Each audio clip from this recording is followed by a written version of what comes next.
Hey, Mrparka, to review a newer one, just came out a little bit ago, the Hellraiser Scarlet box from Arrow. I'm going to do this review a bit different. I'm going to tackle all 4 discs of it one at a time. So this video is going to be cut up and have a couple edits here and there, you'll notice.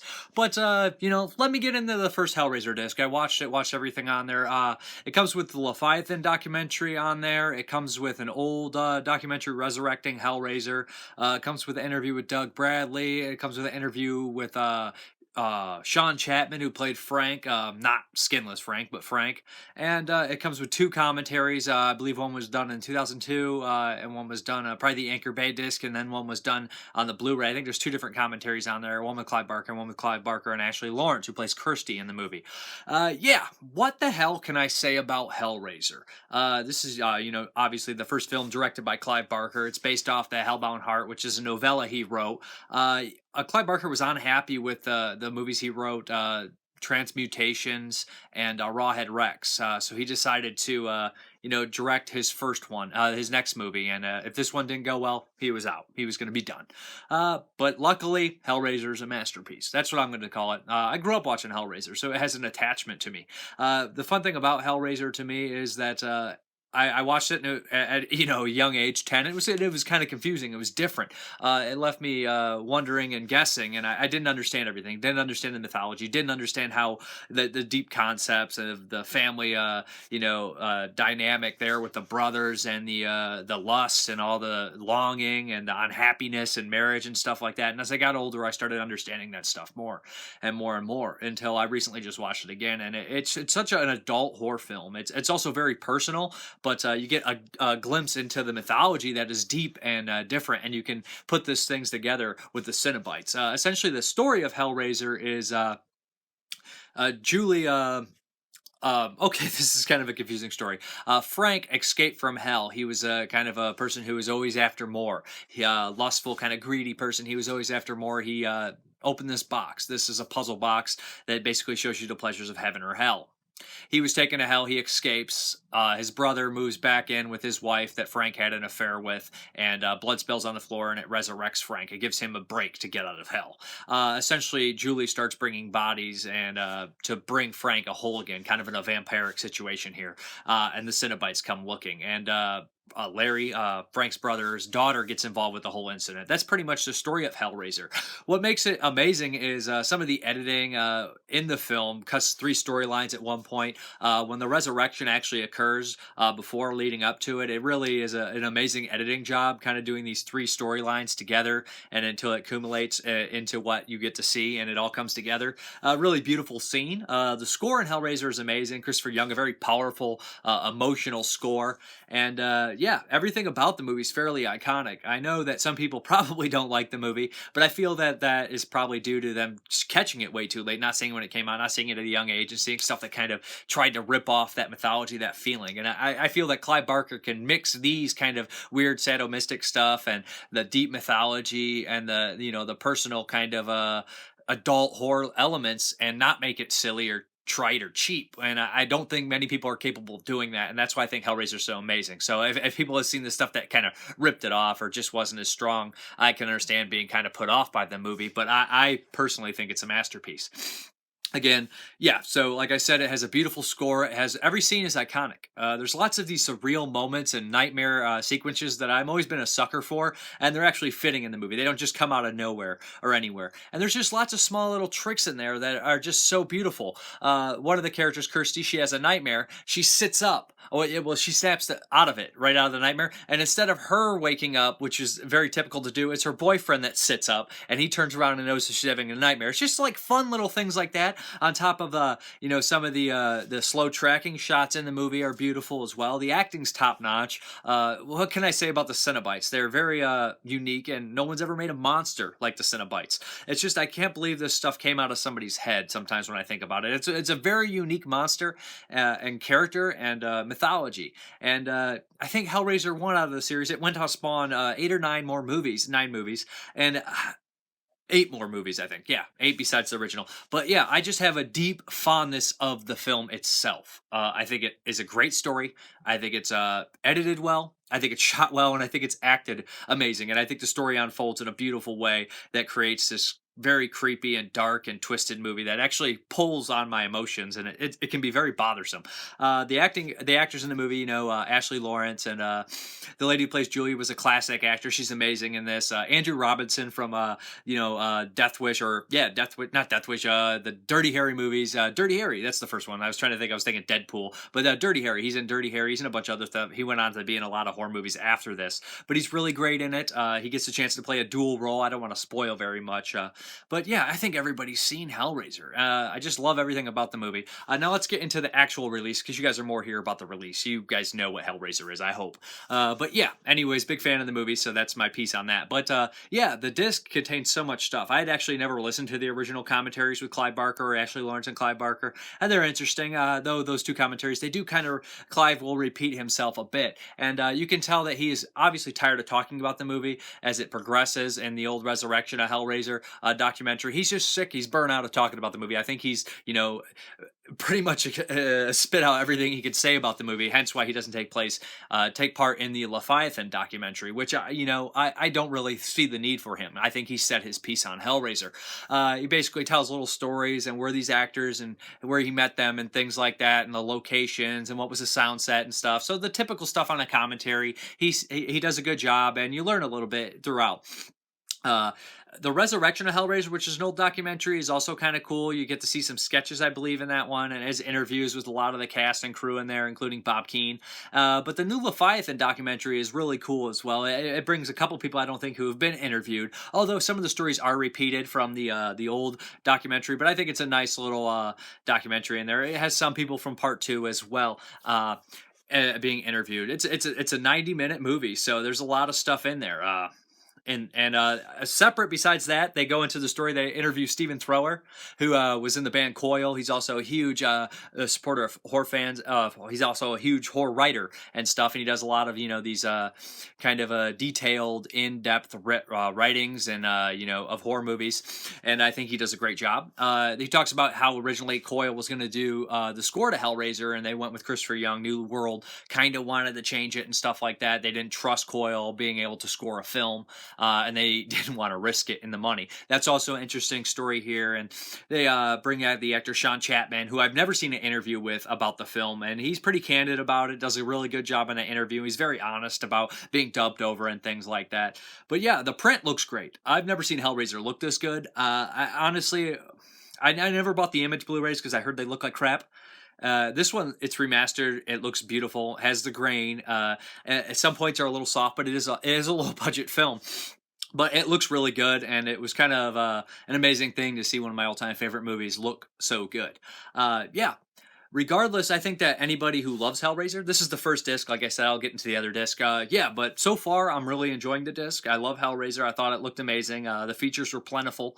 Lots of good stuff in here. And what can I say about Hellraiser? It's just an amazing horror film, very original for the time. I think it's one of a kind. I think it's the best of the series, and I can't understand the hate that it would possibly get. But anyways, that's my review of the first disc of Hellraiser in the Scarlet box. Yeah, great release, tons of features, looks amazing. Great movie. That's all I can say about it. Everything top to bottom, it's an absolute masterpiece. I'm Mrparka. See you next time on the second part of this. Hey, Mrparka here for part 2 of the Hellraiser Scarlet Box review. Today, I'm reviewing Hellraiser 2, Hellbound Hellraiser 2. This one actually directed by Tony Randall. Clive Barker did not come back to direct it. It's written by Peter Atkins and stars pretty much the same cast as Hellraiser, except Andrew Robinson does not make an appearance in here, except from stock footage not used from the first movie. He doesn't make any new appearance, I guess I'll say. But yeah, let's hop into this. This picks up right where the story of Hellraiser 1 left off. Kirsty is now in a psychiatric ward run by Dr. Channard. And Dr. Channard has a morbid curiosity about the lament configuration, and he kind of explores and opens up the gateway to hell, giving chance for Ashley Lawrence's character, Kirsty, to go into hell and look for her father. Of course, it's a trick by Frank, and Julia now is kind of king shit in hell, and basically the hospital and everything kind of gets mixed in hell, and the Cenobites are there, and I don't want to give too much away, but Hellraiser 2 is gorier than the first one, much more ambitious than the first one. If you were to say that Hellraiser 1 showed you a glimpse into the amazement, Hellraiser 2 tries to take you into that amazement and just to show you the world of hell. You actually go into hell in here. Uh, which in a way is super ambitious, like I said, and it's very you gotta salute him for it. And as a kid, I always appreciated this one a lot more than the first one. It feels like a demented fantasy film, and I think it has an appeal to younger people more so. It's not as contained as the first film. Now, as an adult, I find the first film much more, personal, intimate, like I said earlier. But this one I feel is big and grandiose, and even the score by Christopher Young's bigger and everything. Everything just seems bigger. But that does create some problems. Some of the in HD. By the way, it looks amazing by Arrow. I've never seen it look this good. Obviously, it's top-notch quality. The Blu-ray it shows some of the seams on some of the effects. Obviously, this was a lower budget film, and it shows some of the stuff. They tried to do so much, and you can see some of the background moving a little bit here and there, and some of the seams on the special effects. But I commend them for it. I always liked it, and the effects still come across gooey and gross, which I love. There is some cool stop motion in Hellraiser 2, which was an outdated practice at the time, but they still used it anyways, and again, it comes across very charming. The release has two commentaries on there, ported over, one from the Laserdisc and one from the original Blu-ray, I believe. The first has just Tony Randall, the director, and Peter Atkins, the writer. They have a friendship, so they go back and forth. The second commentary includes those two previous, and Ashley Laurence is on there. That one I think is the better commentary to listen to because they pretty much repeat themselves, and then with the addition of Ashley Laurence, they get into a lot of the stuff. Uh, the Leviathan, the story of Hellraiser, is continued in this one, and they go in depth. So if you watch that, you probably don't even need to watch the commentaries. So I mean, you can choose the commentary of Leviathan Part 2 because they go into depth with the movie. They interview everyone, and then they pick up with another interview about Hellbound with Sean Chapman. That's the guy who played Frank. Again, he's very candid and talks about the movie. Doug Bradley interview on there as well. Some behind the scenes footage. Some really cool storyboards are on here, which was really cool to see the Cenobites drawn as storyboards. The surgeon scenes on here. Finally, the long lost surgeon scene that we always wanted to see is in here. Yeah, it was cut for a good reason, but there is a cool little bit with Chatterer in there, which is great. Yeah, just amazing release. They packed it in there. Two commentaries, a documentary, interviews, additional interviews, and things like that. But yeah, let me just talk about Hellraiser 2 as a film.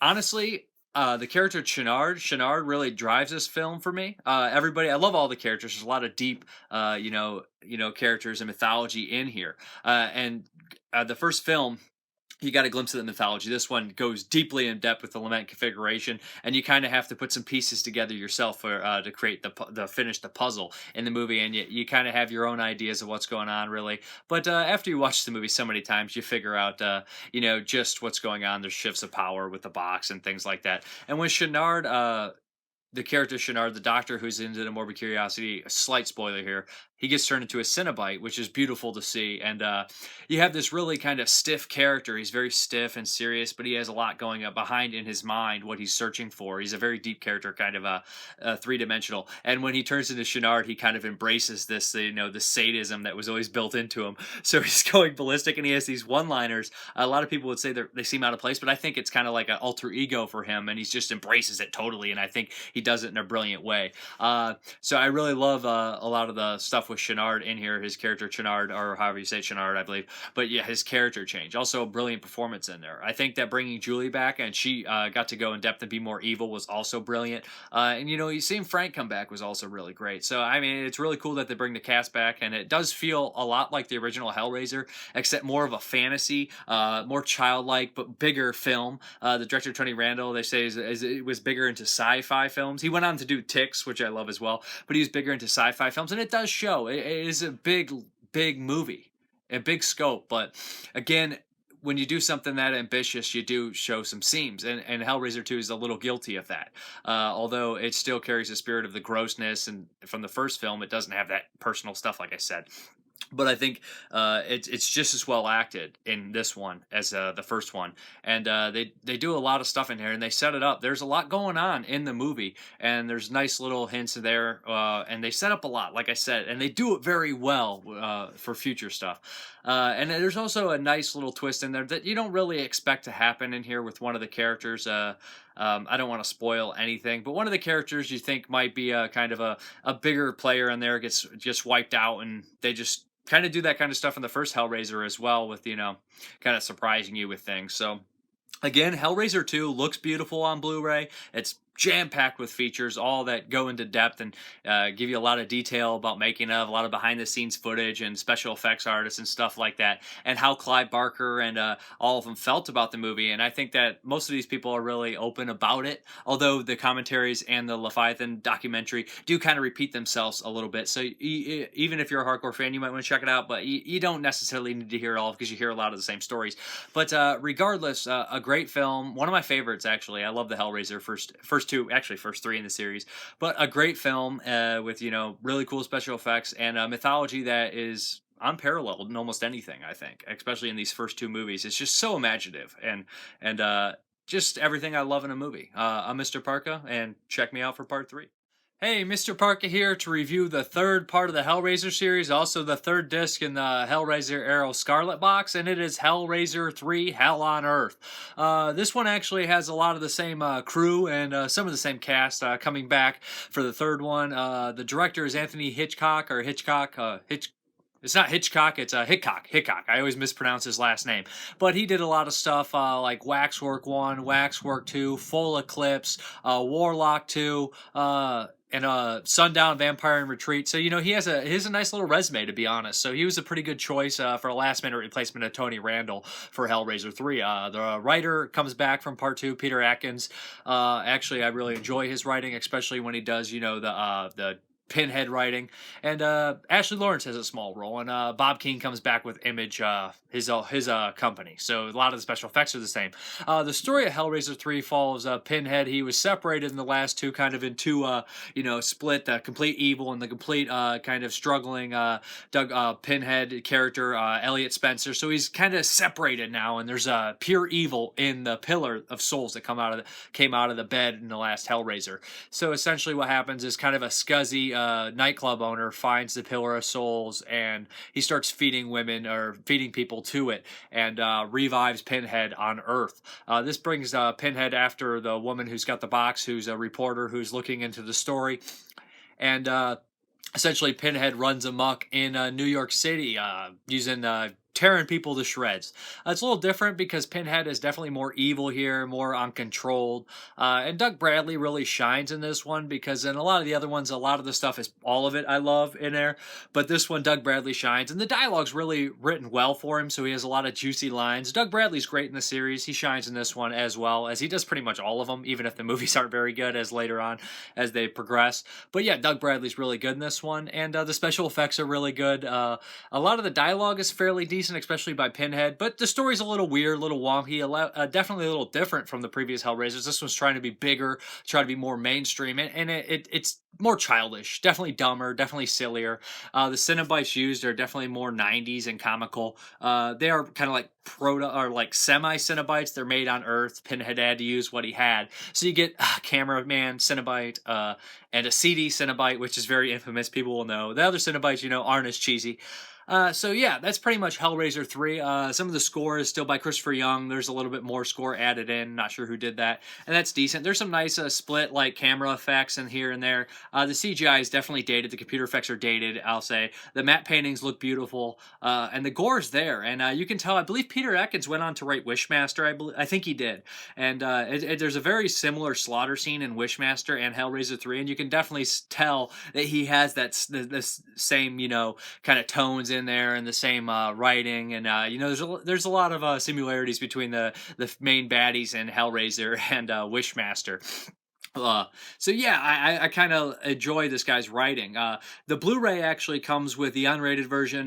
Some of the inserts are taken from the, I think, Laserdisc version, possibly, and also it has the regular edition on there was in the US, and that one's all in widescreen and looks beautiful. The other one has the inserts in there that are in kind of full screen, and they look a little crummy from the Laserdisc, but they insert them in there so you don't have to watch them separate or watch that whole version in the crummy quality compared to the Blu-ray, which I love that Arrow did that. There's 2 commentaries on here. I actually enjoyed listening to the commentaries on this one a little bit more than the previous ones, because if you watch the Leviathan documentaries on the other 2, you pretty much learn all the information here. And there's not that much out there about Hellraiser 3. It's not as a popular movie. movie. So hearing the commentaries, especially with Michael Felsher interviewing Peter Atkins and the writer, was really fun.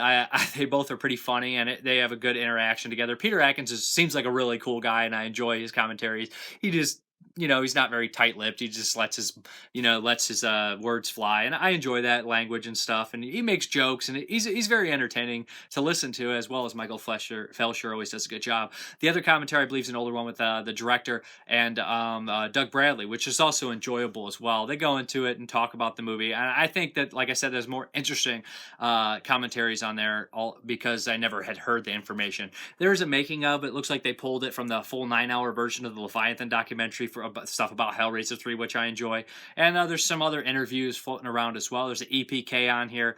The disc is flooded again. It took a long time to get through everything, a trailer, stuff like that, some comic book on here. So it's a packed disc, and you never need anything else Hellraiser 3 if you have this. All in all, how I feel about Hellraiser 3, like I said, it is very cheesy, is very a product of its time, that early 90s, late 80s.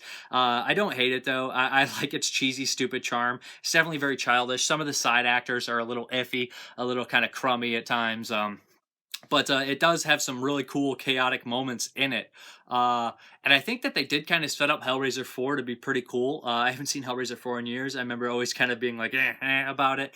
But yeah, I'm looking forward to maybe checking that one out in the future too. But I like the idea that the box builds the building at the end. In the foundation of it, I think is kind of cool. There's a lot of cool things in here. Like I said, the Pinhead. Something's going on up there, but the Pinhead dialogue, really good, really fun. Some of the special effects, still the same team, really cool. It's kind of weird seeing Pinhead in broad daylight, kind of see some of the seams. It was nice to see Doug Bradley get to play dual roles. He doesn't necessarily get to play all the the different roles and things like that. So it's nice to see him play dual roles and see him kind of be a gentleman for once instead of a demon. I kind of like that. But I'm not really sure how I like Pinhead more in the limelight. I think it's kind of strange. I know he's like the face of it, and they're kind of even Freddy Kruegering him up a bit, which is the term I use when they try to make like a villain more approachable to the general audience. But the first two have this dark quality, and Hellraiser 3 is a bit different, but it's some of the same team, so the transition wasn't so bad, but it's still there. There's obviously so many differences, and it is a lot different than the other two. I noticed some weird things about the subtitles too. The subtitles, instead of saying Channard, it says Channard, and I was just like, how could they make that mistake? It's bizarre. But yeah, like I said, I'm not sure how I feel about the whole dream, the storyline and stuff like that with the split personalities. I kind of understand why they went that way because the movie set it up for it, but I'm not sure how it translates to film very well. I think it's kind of out of place. Like Peter Atkins said in the commentary, it's a pretty good, late 80s, early 90s slasher, kind of horror fare for sure of its time, product of its time. On a Hellraiser movie, it's not necessarily that matched up against the first two, but still enjoyable. Very silly and stupid. Don't expect something as serious. This is definitely dumbed down and more childish, but there's some very memorable moments in here. And it was nice to see that. I didn't realize that was Clayton and his wife from the original Dawn of the Dead, the two zombies, the nurse zombie and stuff. They were casting people, and I didn't know they were in this movie. And I've seen this movie a bunch of times and always remembered the Catholic priest. But yeah, it was cool to notice that was him then finally. So yeah, that's Hellraiser 3. Again, it's very packed. Two versions to watch, two commentaries to listen to, a making of with interviews, and then some bonus interviews as well with you get to read the comic. So yeah, again, less enjoyable than the first two, but still great. They kind of all go down a step as they progress, but I still enjoy the first three. There's only one more disc to go, guys, so have a good one. Hey, Mrparka here to finally review the fourth disc of the Scarlet box from Arrow USA. Yeah, let's get into this. It actually has two early shorts by Clive Barker on there. I actually had never seen them, The Forbidden and Salome. Yeah, I never saw them before. They were just kind of shot on Super 8 in the 70s, and they're like in negative and kind of just bizarre and really ambiguous. I'm not necessarily sure if I really enjoyed them. The Forbidden does feature some weird kind of gore effects with, they actually talk about how they did it with the paint peeling off and showing under the skin. Can kind of remind people of what would later happen in Hellraiser, and it also features Clive Barker dancing naked with an erection for about 5 minutes. So these are probably the standout points for people to check those out, I guess. Knowing Clive Barker, they're probably much deeper and have some sort of mythology, but there's introductions to the videos, and he doesn't seem that enthused by him. He just says, why not, invoke feeling in people? And that's what they're supposed to do. Like I said, I was not a huge fan of the shorts. Also included on here is a short, like a 30-minute little short movie made that was supposed to make like a Hellraiser Chronicles TV series. And it's low budget. It's very low budget. They definitely love Hellraiser. They kind of introduced this storyline of a priest going back to try to save this old priest who's become this Cenobite. I guess the concept sounds kind of cool. They definitely intermingle, like Christianity in there with it, and not necessarily say that heaven exists in it, but Hellraiser had this weird, ambiguous feel about heaven and hell kind of being all in one and stuff. So I think it's really, you need to tread lightly, and maybe they tread a little too hard at points. They also incorporate ghosts, which I think is kind of off to me. It just doesn't really feel like Hellraiser very much. They also have a commentary on that. Listen to that. The guys seem like cool guys. They definitely worked their butts off. It was made 2003, so the camera and the digital effects and stuff like that are really outdated, and it definitely shows its budget. It's very low budget, but yeah, there's that, which could be interesting for some people. Also on here is the evolution of Pinhead, which is kind of cool. They have some people from some of the newer films talk about Hellraiser, talk about Pinhead, including Scott Derrickson, director. He worked on Hellraiser Inferno, but he's director of Doctor Strange now, so that's kind of a big name. So that was a nice documentary. It was like 48 minutes in 6 parts or so, and they go into talking about Pinhead and what Hellraiser means to people and stuff like that, which was cool. And I believe there's one more feature on here, which is it's escaping me at this point right now. Oh, it's like a 20-minute feature about a author, and he talks about Clive Barker's work as a writer, author, and some of his movies and stuff, and how they were made into films. And that's actually really cool, because I've read some Clive Barker here and there, of course, but I've always been a bigger fan of the films he's directed, like Hellraiser and Nightbreed and Lord of Illusions. I have read my fair share, but it was cool to see his whole catalog and how different he could be in his writing styles. So all in all, it's a nice little wrap up on the 4th disc. I believe this is going to be released with just the 3 disc on there, and it would be kind of a shame to miss the 48-minute feature, the making of kind of Hellraiser deal about the evolution of Pinhead. So the 4th disc is pretty cool. Overall, the whole set looks nice. It's a really cool set. You'll be seeing it open up here, but just tons and tons of features, enough to keep Hellraiser fans busy for days, for weeks. And I learned a lot. I knew some of it. I knew a lot of it. I've been a fan of Hellraiser for a long time. I don't get deep into mythology. There's some big Clive Barker heads out there that obsess about every single thing about Hellraiser. I wish I could. I just don't have the time. But yeah, Hellraiser 1, again, masterpiece. Hellraiser 2, I absolutely love. Hellraiser 3, cheesy fun. Hellraiser, the shorts, not too big of a fan of. They are semi-interesting, though, and, highly sexualized, I guess I'll say. But yeah, and they have Doug Bradley in these shorts, and the all-round, it's a great, nice set with tons and tons of features. You couldn't ask for more. Yeah, I'd check it out. It's already out there. The Scarlet Box is limited, so grab it. You can get this in Arrow UK, which Scarlet Box is already done selling over there, and that's region locked, or you can get it in the US on Amazon and a bunch of other sites. But I'm Mr. Parka. Thank you very much for watching.